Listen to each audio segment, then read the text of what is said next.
all of these are manifesting at the same time, and she goes from one to another unpredictably. This drives Krishna completely nuts. He's like, I can't wait to get a hold of this. He's like, give me more. This is like candy for Krishna. This is, you want to know how to attract Krishna? I'm telling you the secret. Huh? You have to attain this state of bhava where there are like multiple ecstatic moods happening simultaneously. Confirmed? And the different ecstatic manifestations of Radharani were mirrored in the personality of Chaitanya Mahaprabhu. And within the space of a few minutes or even moments, he would go from being ecstatically excited and happy to being completely dejected and devastated. Huh? And he would manifest physical symptoms like rolling on the ground, and all of his limbs would become dislocated. And he would be like, like that. And then his legs and arms would stretch out very long. Like they were almost, all the bones were like dissociated. And then all of a sudden he would pull them back together and jump up in the air. And then twirl around and land. And then run here and there laughing like a madman. You just never knew what he was going to do next. He was completely unpredictable. Just like Radha. He was in the same mood as Radha. And one minute he would say, I am the Lord! And then he would get in the Nrsimha mood, and he would, I'm going to kill the atheists! And he would run after them, and then he would fall on the ground, and then he would start to cry. Oh, Krishna, where's my Krishna? It's like, yeah. It's just one thing after another like this, for hours at a stretch. And all the devotees would just be like, they want to help, but they're like bewildered, because it's like they just get into, they just catch up with where he's at, and then he's somewhere else, and then just read Caitanya-caritāmṛta, huh? It seems like I'm joking, or exaggerating, but I'm not, huh? If you were to read these things, if we were to act out these things as plays, you would see, well, these guys are really, they must be smoking something good, but that Chilean, huh? Yeah, it's a Chilean cactus they're smoking, that's it. But this is all there right in the scriptures. Huh? I'm not kidding, I'm not exaggerating, it's all right there. You can read it. Huh? Who else, what other guru can you find is talking about this stuff? Who else is explaining this stuff? Huh? And who else is giving the inside structural design of it so that you can understand it? You see? The ecstatic symptoms are called sattvika bhavas, right? And the impetus or attraction for ecstatic love is Krishna's different qualities. So different qualities give rise to different flavors of ecstatic love, different moods of ecstatic love. And those, in turn, produce different symptoms of ecstatic love.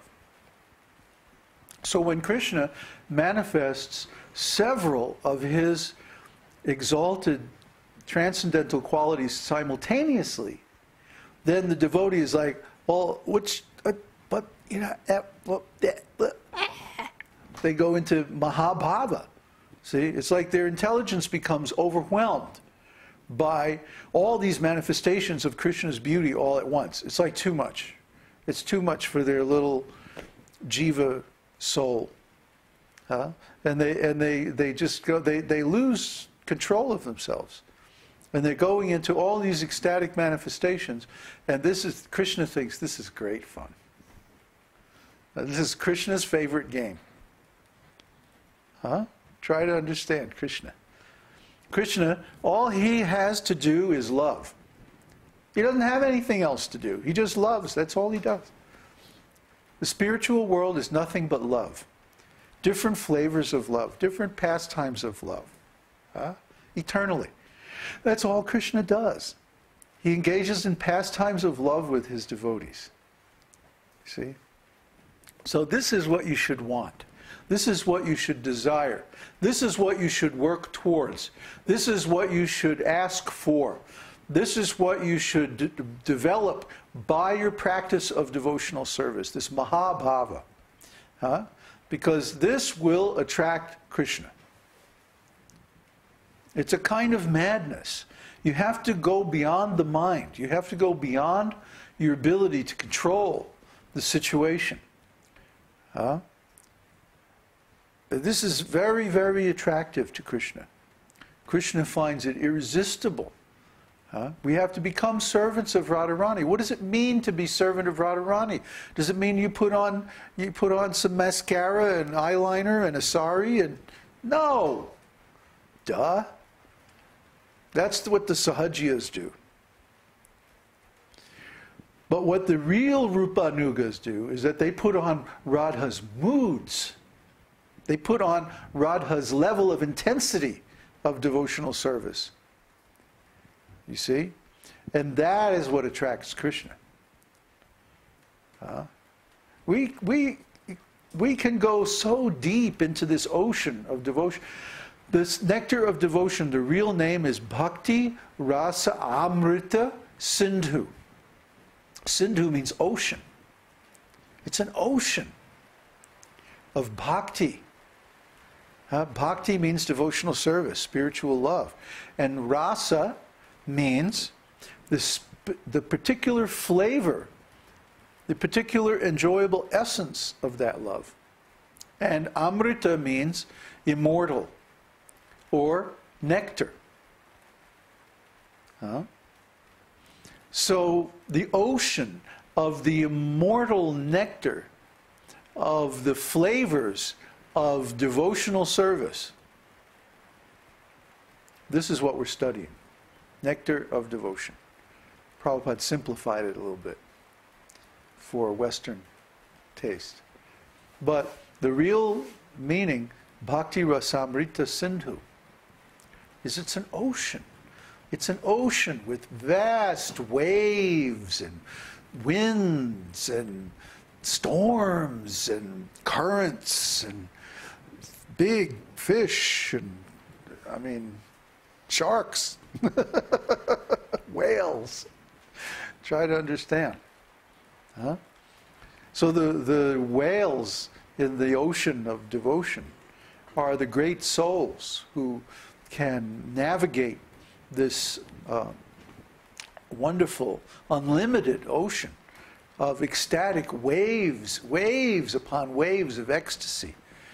Sometimes multiple waves coming at once, and all unpredictable and like totally mad. Try to understand. This is not ordinary knowledge. This is not ordinary spiritual teaching. It's not even ordinary Krishna consciousness teaching. This is like way beyond any of that stuff. That's why we consider it so attractive. We consider this like the pinnacle, the ultimate, the highest. You can't find any science that's greater than this. You can't find any knowledge that's better than this. And if you want something less from devotional service, well, you can get that. That's all right. Take it and go. Leave us alone. We're just madmen sitting out here in the mountains with the fire blazing and the computers whirring away and talking to all these people over the internet. What a thing. How could this exist if it wasn't for Krishna's potency? How could this even exist? Who would bother to even look at this show or tune in or find it or anything? If it wasn't for Krishna, if Krishna didn't think that this was a good idea, would anybody be watching? Would anybody pay any attention to this? Come on, this is completely nuts.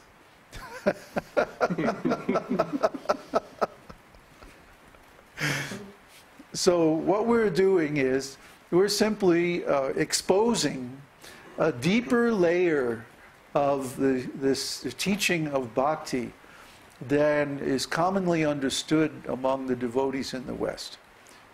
In the English language, very few people understand this. Even in India, very, very few people understand this. They're mostly on the level of Vaidhi Bhakti. You practice all these rules and regulations, and you go to Vaikuntha. That's nice. Okay, next.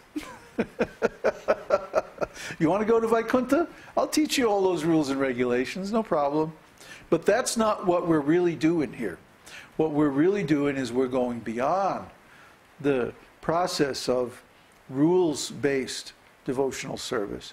And we're going to the level of ecstatic love, ecstatic devotional service,